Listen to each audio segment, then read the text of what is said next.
Valenzuela SD Live for Science Tech. I'm Maribel Ferrer from Parada National High School, and I am your live streaming teacher for today. Are you all excited in today's discussion? Are you ready for new discoveries and learnings that will make you wonder? If you are ready, let's begin. Today's topic will focus on the ecosystem biodiversity. After this lesson, you should be able to explain the flow of energy in an ecosystem using diagrams or pictures. Explain how the biodiversity increases the probability of adaptation and survival of organisms in changing environments. Explain how biodiversity is related to its stability, and explain how biodiversity affects the stability in an ecosystem. Did you know that there are more than 10,000 species of birds, 200,000 species of flowering plants, and almost 1 million species of insects in the world? The number of species identified has increased substantially in recent years. There are 1.5 million species currently known. Although this number might seem large, it is thought that this number is only a fraction of the number of species that exist today. New species are being identified every day, and it is estimated that there are anywhere between 3 and 50 million different species living on Earth. When discussing the number of species on Earth, the term biodiversity is often mentioned. So, what is biodiversity? Biodiversity, also known as biological diversity, is the variety of life on Earth across all of the different levels of biological organization. Biodiversity describes how varied are life forms in different ecosystems. The Philippines is known for its very rich biodiversity. According to the DENR 2014 website, the country has more than 52,177 described species, of which more than half is found nowhere else in the world. On a per-unit area basis, the Philippines probably harbors more diversity of life than any other country on the planet. But our country is also considered as biodiversity hotspot. Why? Because our country is continuously experiencing an alarming rate of environmental destruction, like damage to coral reefs, forests, and other similar important resources. There are 3 levels at which biodiversity has been identified. 1. Species diversity. It refers to the different species within a region or community. The number of species in a region or community possesses genetic variation and distribution. Many species live on land rather than in the sea. 2. Genetic diversity. It refers to the variation of genes within species. It covers distinct populations of the same species. For example, different varieties of fungi, wheat, and rice. 3. Ecosystem diversity. It refers to the different biomes, which is called the world's major communities, which is characterized by adaptation of organisms in a particular environment. Deserts, marine, grassland, and tropical rainforests are examples of biomes. These 3 levels work together to create create the complexity of life on Earth. Do you know how important biodiversity is? Let's find out. Organisms are part of biodiversity and may be economically and ecologically valuable. Their products are sources of food, medicine, clothing, shelter, and energy. The air you breathe, the water you drink, and the food you eat all rely on biodiversity. These organisms are also important in maintaining balance in the ecosystem as they performing their specific roles. Some species maintain the quality of natural bodies of water. Some prevent soil erosion and floods, cycles minerals in the soil, and absorb pollutants. Others feed on insects and pests, which could control the population of organisms in a certain environment, thus making the ecosystem balanced and stable. Biodiversity is very important because it sustains the flow of energy through a food web on Earth. Every species is linked with a multitude of others in an ecosystem. They are interconnected. They depend on one another. All animals are part of food webs that include plants and animals of other species. All living things need energy. Energy flows in the ecosystem. Food webs and food chains show the flow of energy. The ultimate source of energy is the sun. Producers, like plants and algae, use photosynthesis to convert sunlight to energy. The amount of energy at each trophic level decreases as it moves through an ecosystem. As little as 10% of the energy at any trophic level is transferred to the next level. The rest is lost largely through metabolic processes as heat. Energy moves life. The cycle of energy is based on the flow of energy through different trophic levels in an ecosystem. Our ecosystem is maintained by the cycling energy and nutrients obtained from different external sources. At the first trophic level, primary producers use solar energy to produce organic material through photosynthesis. The herbivores, or a plant-eater animals like grasshopper, at the second trophic level, use the plants as food, which gives them energy. A large part of this energy is used up for the metabolic functions of these animals, such as breathing, digesting food, supporting growth of tissues, maintaining blood circulation, and body temperature. The carnivores, or meat-eater animals, such as frogs, at the next trophic level, feed on the herbivores and derive energy for their sustenance and growth. If large predators are present, such as snakes and eagles, they represent still higher trophic levels, and they feed on carnivores to get energy. Thus, different plants and animal species are linked to one another through food chains.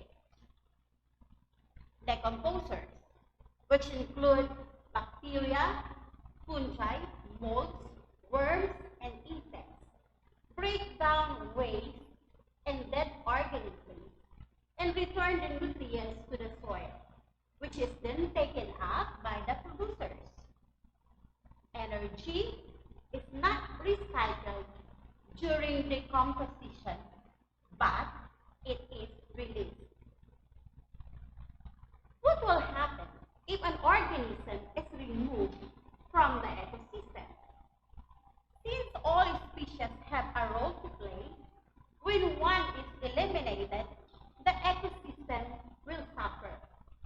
Minor disruptions in a particular ecosystem tend to lead to changes that eventually restore the system.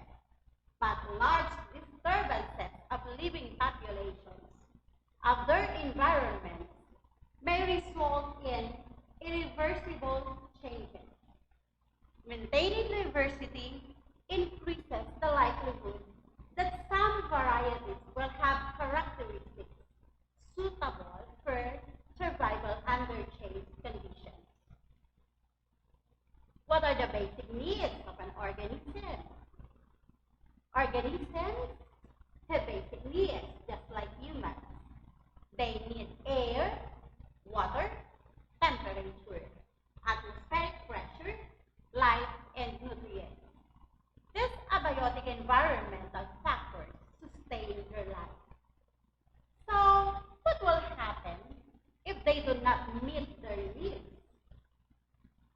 Organisms can survive only in environments in which their needs can be met. Have you ever wondered why some animals are brightly colored while others blend into their surroundings? Why do blowfish puff up, and why do frogs and mice hibernate? These are all adaptations that animals make based on their environment and needs.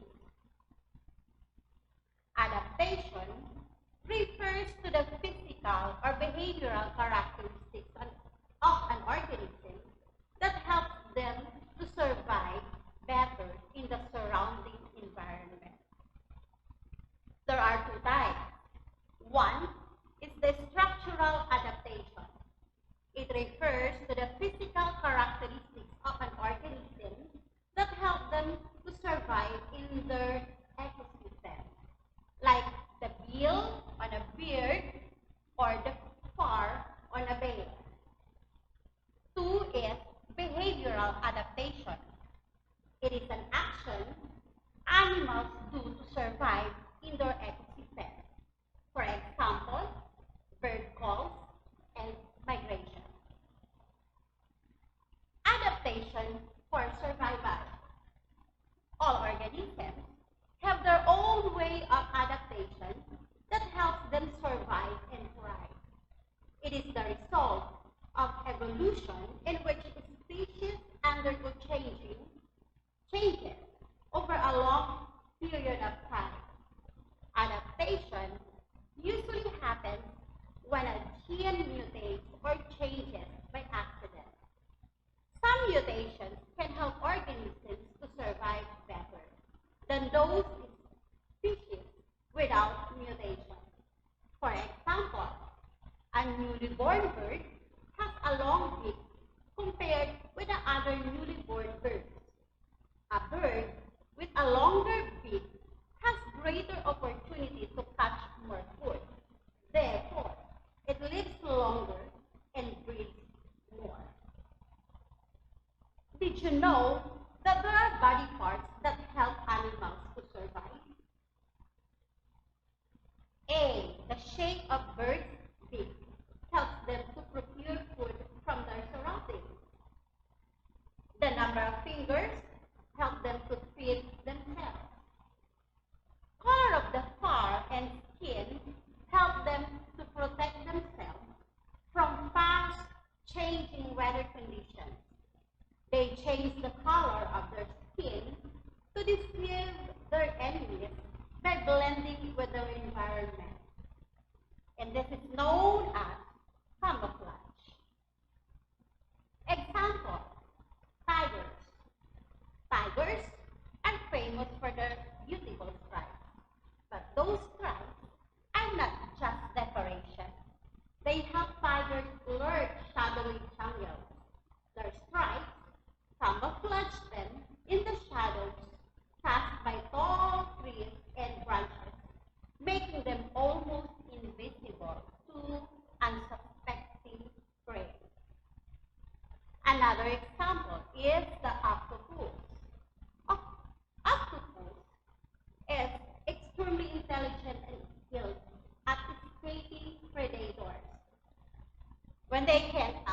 mark a bigger animal, they quickly change their colors to blend into their surroundings.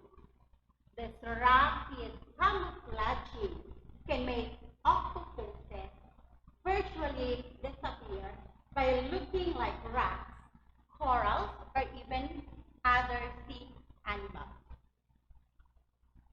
The thickness or thinness of the body covering and other derivatives protect themselves in case of danger. Example, African spiny mice. They have tiny bodies and thin skin. Because of that, they seem like the perfect prey for desert animals. But the thinness of their skin is actually an effective adaptation that allows the mice to heal almost immediately.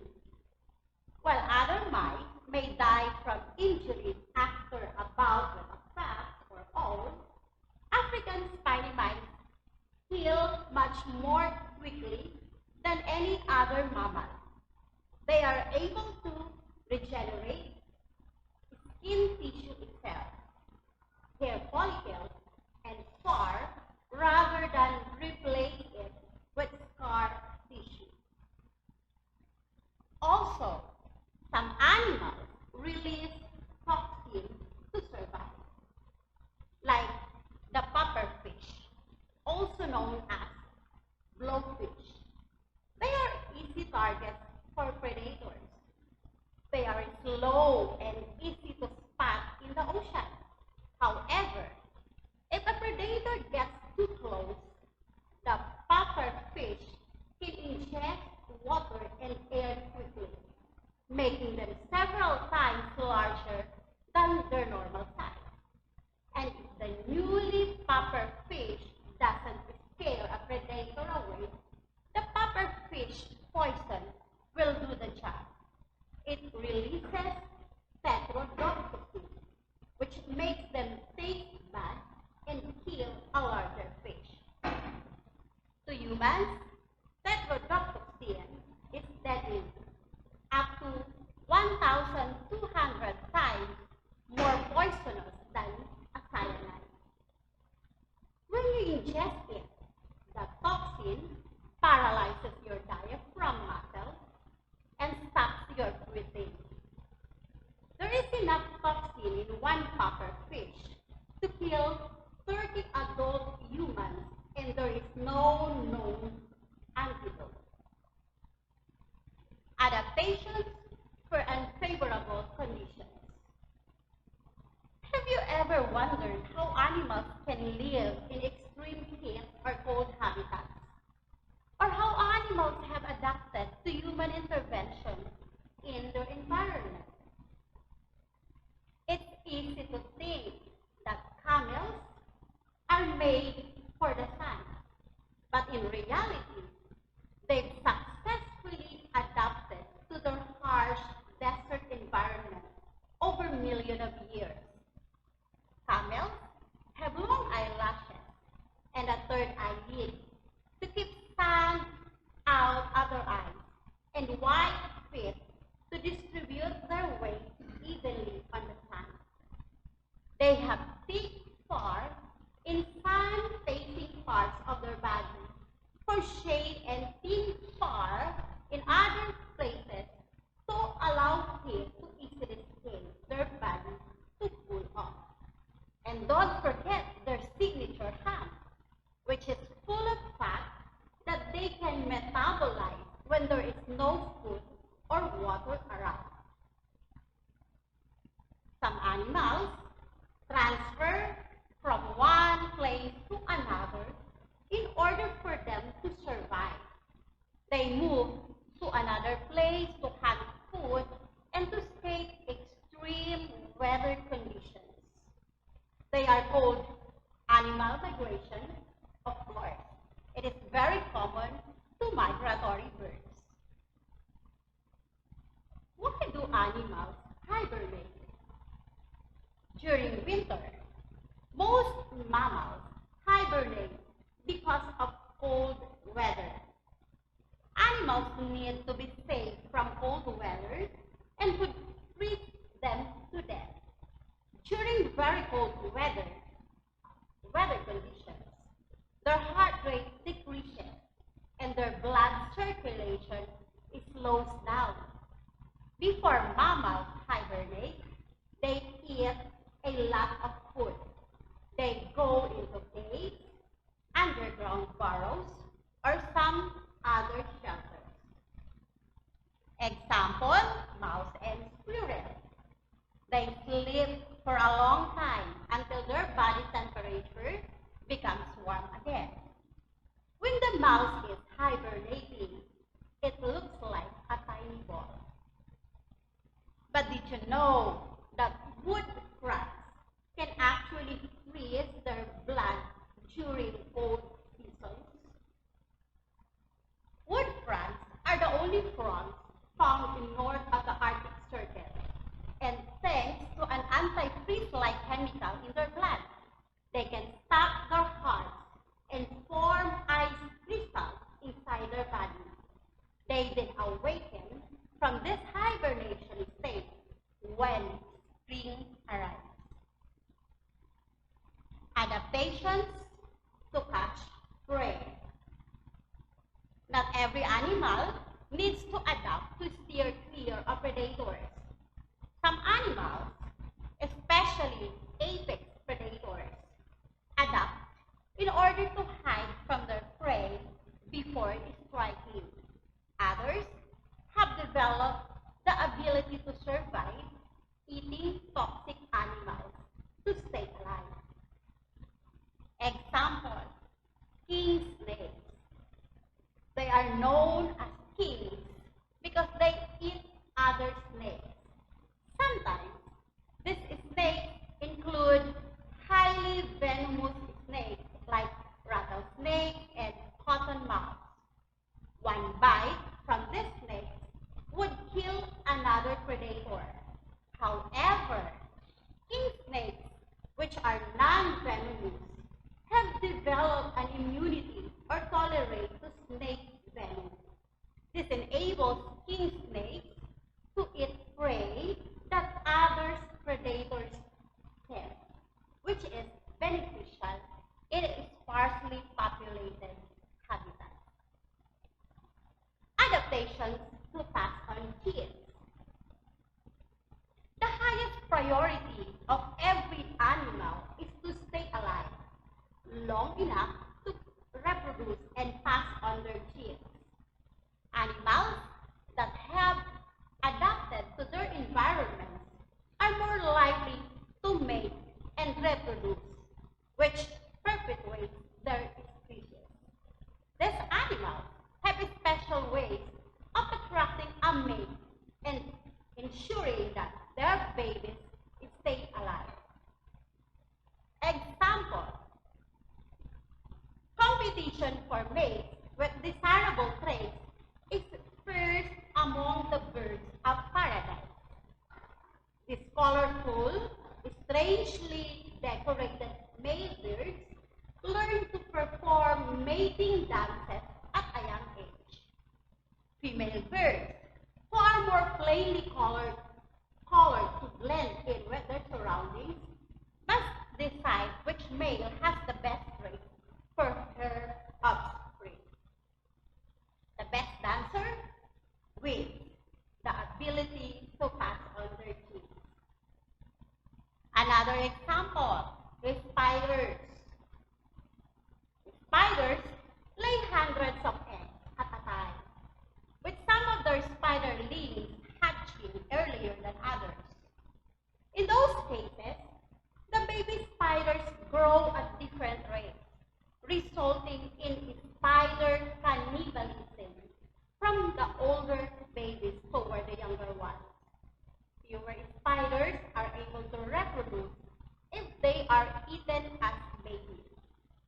Black widow eggs are unique in that they hatch and develop at almost the same time, making it less likely for them to cannibalize any younger sibling.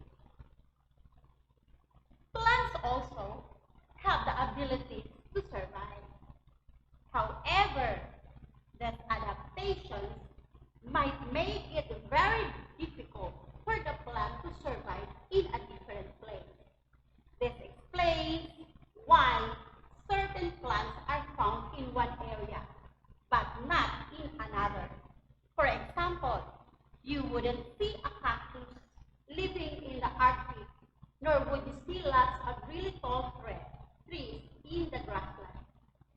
A tree that lives in the forest would die in a desert area, or a cactus that lives in the desert would not survive in the water-lily path. If the habitat changes drastically, the plant species must adapt, otherwise they would not survive. These are some of plant adaptations. Pine or thorn for protection and to reduce the heating effect of the sunlight cactus. They have small leaves and many spines which help them to conserve water. The leaves have thick waxy skins which help them retain water for a long time. Tendrils. It's a long, thin, and coloring structure attached to the plant for support and climbing.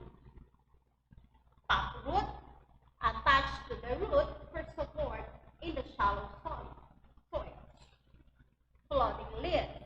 There are floating plants that are found in water bodies. They have floating leaves in which chlorophyll is restricted only on the top surface like water lilies. So, which animals will survive? Animals that are better adapted to their environment have a bigger chance to survive and breed. On the contrary, animals that are not well adapted to an environment may not survive. Biodiversity is essential to sustainability of an ecosystem. It contributes to the environmental stability. What is stability? Stability is the resilience to withstand changes that may occur in the environment.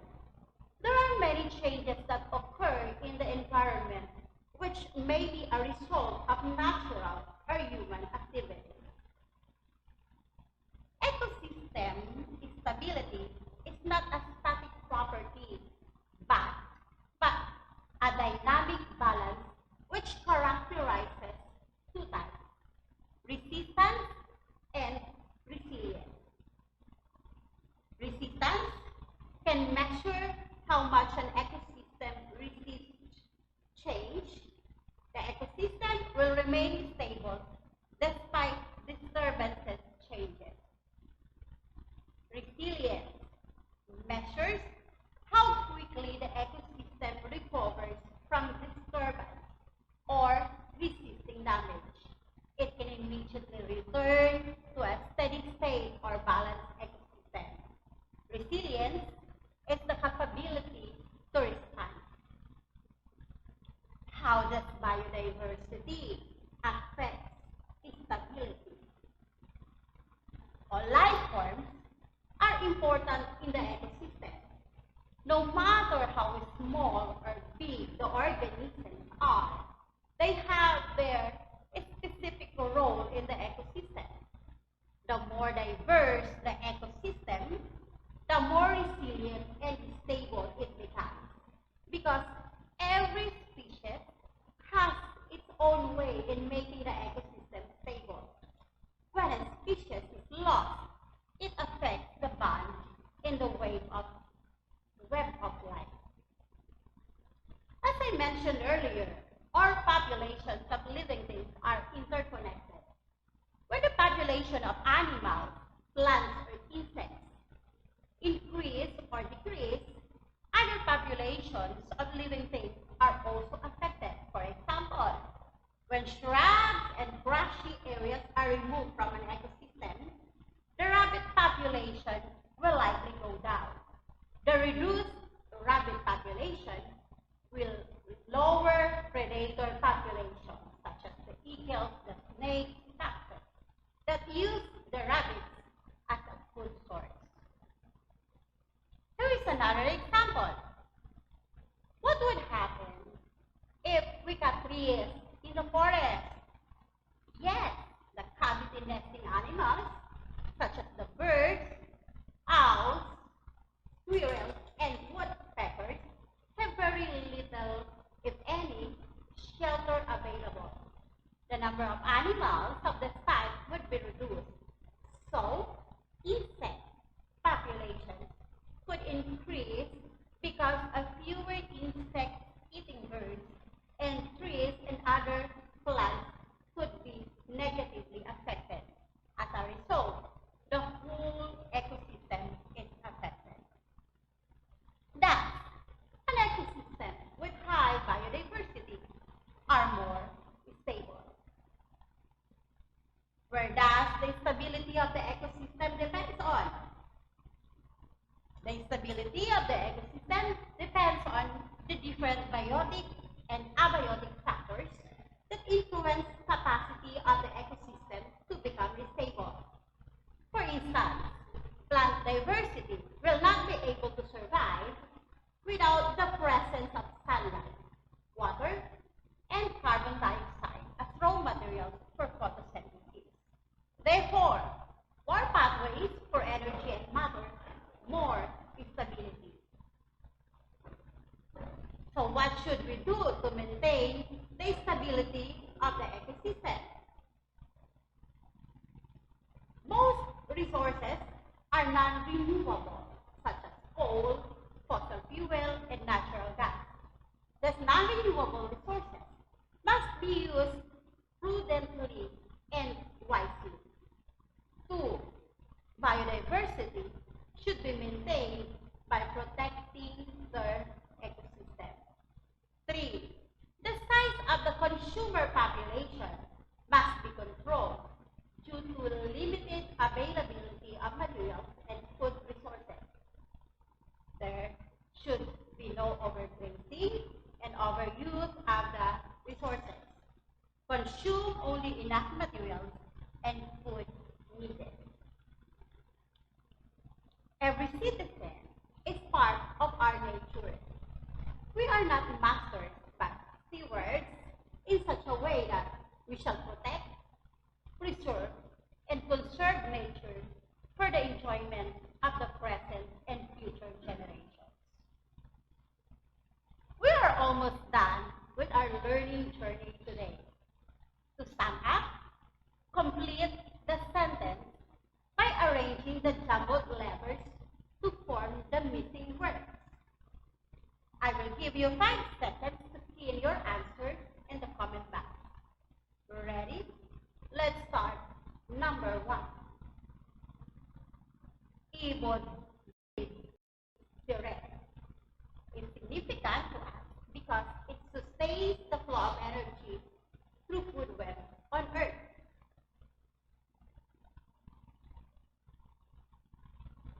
Did you get it right? It's biodiversity. 2. The cycle of breeding is based on the flow of energy through different trophic levels in the ecosystem. All right, the answer is energy. 3. All organisms have their own way of tupakshadan that helps them survive and thrive. Correct. Adaptation is the right answer. 4. Animals change the color of their skin to deceive their enemies by blending with their environment, known as pharmacologia. Very good. The answer is camouflage. 5. Animals that are better adapted to their environment have a bigger chance to reproduce and breed. Let's see if you are correct. It's survive.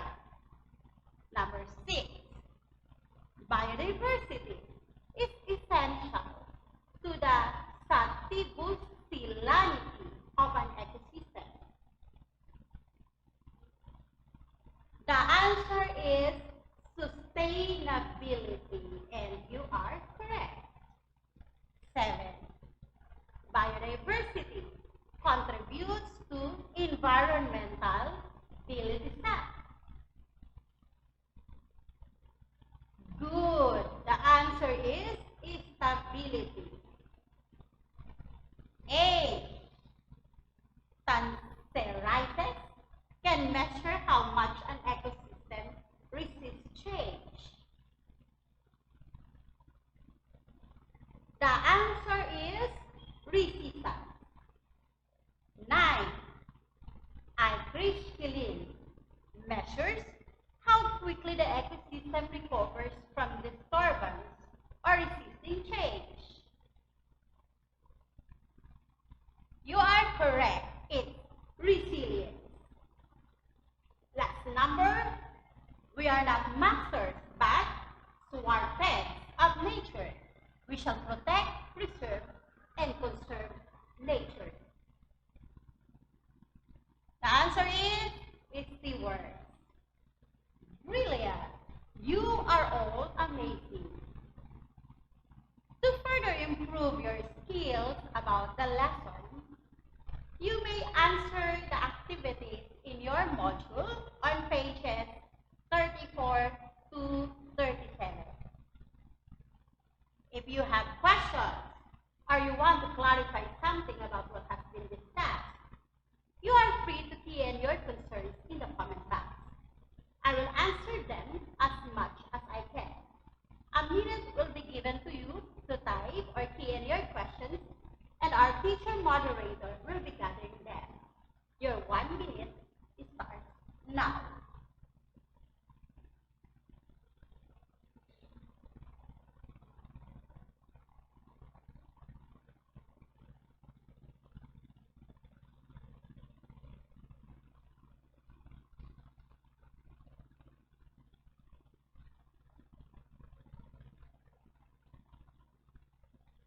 Okay, your time is up.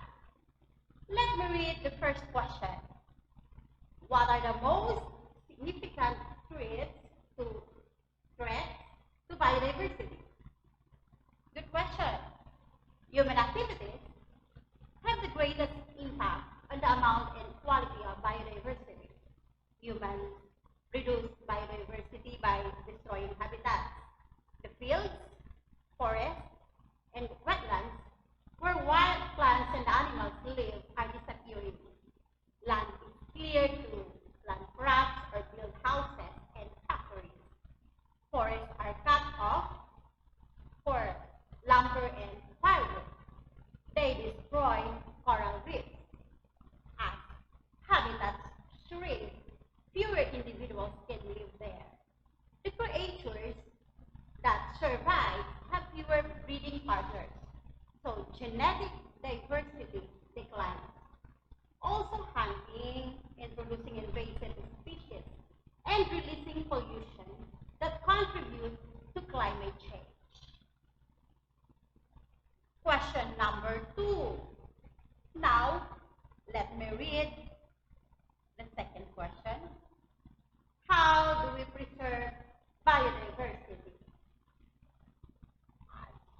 As a steward of the nature, we must protect individual species, preserve habitats and ecosystems, plant trees, and conserve the natural resources. We must use it wisely. No illegal logging and poaching. No over-harvesting.